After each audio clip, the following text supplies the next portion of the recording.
தமிழ்நாடு உட்பட 5 மாநிலங்களில் இதுவரை 651 கோடி ரூபாய் மதிப்பில் பணம் பொருட்கள் பறிமுதல். தமிழ்நாட்டில் 170 கோடிகள் பணம் பொருட்கள் பறிமுதல் செய்யப்பட்டதாக தேர்தல் ஆணையம் அறிவிப்பு.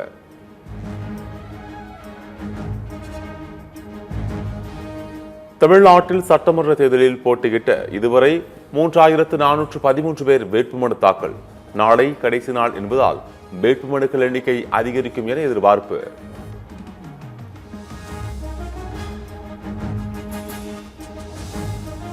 வாட்ஸ்அப் வதந்திகளை எடப்பாடி பழனிசாமி வாந்தி எடுத்து வருகிறார் என்று முதலமைச்சர் மு க ஸ்டாலின் விமர்சனம். விசுவாசத்தின் உருவம் கட்டப்பா, துரோகத்தின் உருவம் எடப்பாடி பழனிசாமி என கடும் தாக்கு. விசுவாசத்துக்கு ஒரு உருவம் இருந்தா அது நீதான் கட்டப்பா அப்படின்னு ஒரு வசனம் வரும். அதுபோல துரோகத்துக்கு ஒரு உருவம் கொடுத்தா அது பழனிசாமி தான்.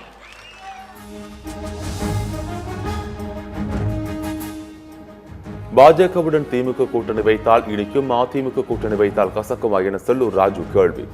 பாஜகவுடன் தானே கூட்டணி வைத்தோம், பாகிஸ்தானுடன் கூட்டணி வைத்தோம் என ஆவேசம். பாரதிய ஜனதா அண்ணா திமுக கூட்டணி, ஏன்னா பாரதிய ஜனதா பாகிஸ்தானோட நாங்க கூட்டணி வச்சிருக்கோம். இவங்க கூட்டணி குடிச்சா இனிக்கும், நாங்க தோழமை கொண்டா, எங்க அண்ணன் தோழமை கொண்டா கசக்குது. மக்களுக்கான ஆட்சியை கொடுத்தால் மக்கள் தானாக வாக்களிப்பார்கள். பிறகு எதற்கு 20க்கும் அதிகமான கட்சிகளுடன் கூட்டணி என திமுகவுக்கு சீமான் சரமாரி கேள்வி.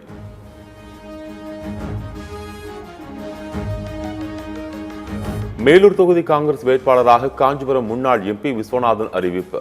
ஏற்கனவே 27 தொகுதிகளுக்கு வேட்பாளர்களை அறிவித்த நிலையில் மேலூர் தொகுதிக்கும் வேட்பாளரை அறிவித்தது காங்கிரஸ்.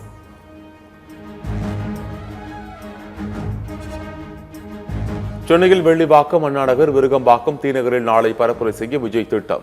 கடும் போக்குவரத்து நெரிசலை காரணம் காட்டி இதுவரை காவல்துறை அனுமதி வழங்கவில்லை என தகவல்.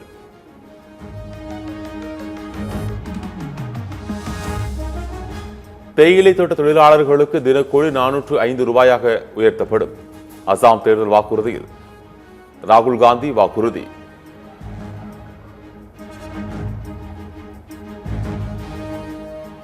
திரிணாமுல் காங்கிரஸ் கட்சி மீண்டும் ஆட்சிக்கு வந்தால் விவசாயிகளுக்கு தனி பட்ஜெட் தாக்கல் செய்யப்படும்.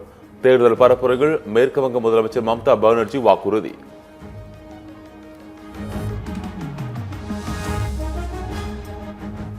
பத்து தேர்தல்களில் தோல்வியடைந்த எடப்பாடி பழனிசாமிக்கு 11வது தோல்வி கிடைக்கப் போவது உறுதி.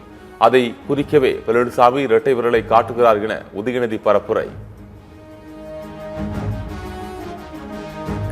புதுச்சேரியில் உழவர்கரை தொகுதிகள் மட்டும்தான் விசிக வேட்பாளருக்கு வாக்கு சேகரிப்போம் என திருமாவளவன் அறிவிப்பு.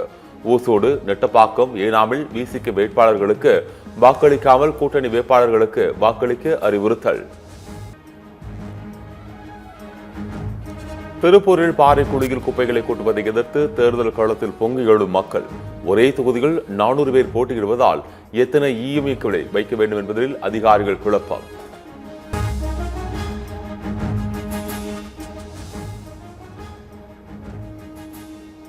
வரும் 16, 17, 18ஆம் தேதிகளில் நாடாளுமன்றத்தை கூட்டும் திட்டம் விஷமத்தனமானது. தமிழ்நாடு, மேற்கு வங்கத்தைச் சேர்ந்த எதிர்க்கட்சி எம்பிக்கள் எப்படி பங்கேற்க முடியும் என முன்னாள் மத்திய அமைச்சர் ப. சிதம்பரம் கேள்வி.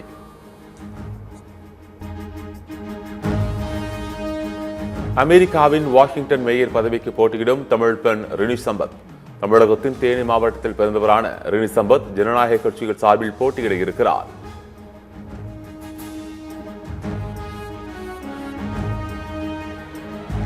ஆண்கள் பிற நாடுகள் செல்ல இனி அனுமதி கட்டாயம். புதிய விதி உடனே அமலுக்கு வந்ததாக ஜெர்மனி அரசு அறிவிப்பு.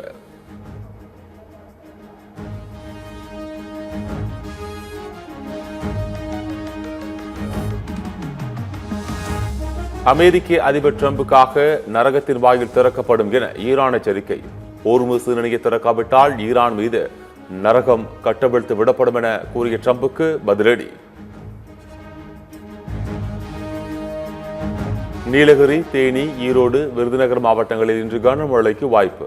தேனி, திண்டுக்கல், விருதுநகரில் நாளை கனமழை பெய்யக்கூடும் என வானிலை ஆய்வு மையம் தகவல். தமிழ்நாட்டில் அதிகபட்ச வெப்பநிலை இயல்பை விட 2 முதல் 3 டிகிரி செல்சியஸ் வரை அதிகரிக்கக்கூடும். நாளை சென்னையில் 100 டிகிரி ஃபாரன்ஹீட் வெயில் சுட்டரிக்கும் என வானிலை ஆய்வு மையம் எச்சரிக்கை.